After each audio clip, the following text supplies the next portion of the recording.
একটা সিনেমার কোনো রকম টিজার নেই, একটা সিনেমার কোনো রকম ভালো করে প্রমোশন নেই, একটা সিনেমার কোনো রকম ট্রেলার আসেনি, সেই পার্টিকুলার প্রজেক্টটার হাইটটা এতটা লেভেলের শুধুমাত্র বস একটাই মানুষের জন্য, এবং সেটা হচ্ছে একমাত্র one and only megastar superstar Shakib খান।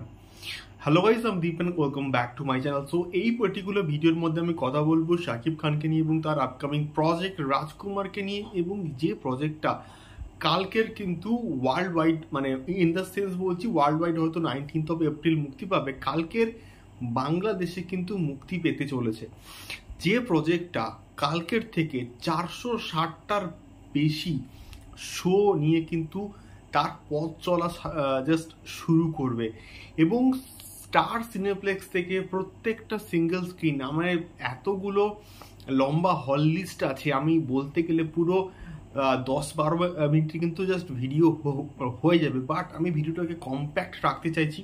তো সেই কারণে আমি কম্প্যাক্ট করেই কিন্তু বলছি, সিঙ্গেল স্ক্রিন থেকে সিনেপ্লেক্স, সিঙ্গেল স্ক্রিন থেকে মাল্টিপ্লেক্স চেন, সমস্ত জায়গাতে রেসপন্স ট্রিমেন্ডাস লেভেলের।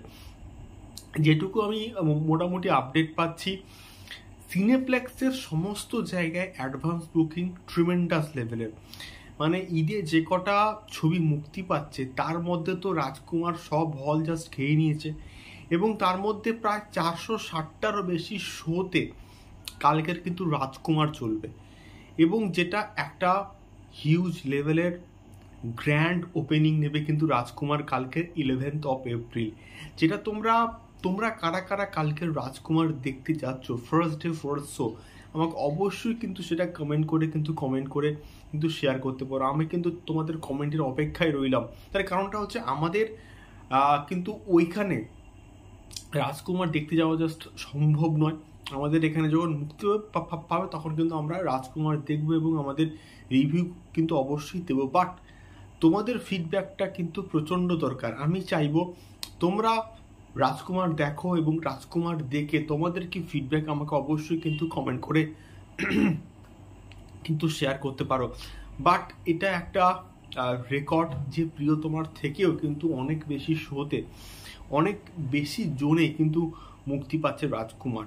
এটা শাকিব খানের স্টারডম বলেই কিন্তু সম্ভব, যেটা জাস্ট ইম্পসিবল একটা ব্যাপার ছিল একসঙ্গে এতগুলো ছবির সঙ্গে কম্পিটিশন করে শো পাওয়াটা। এটা একটা বিরাট বিরাট বড় একটা বিষয়পত্র।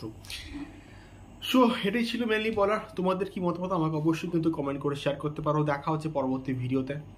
টাটা।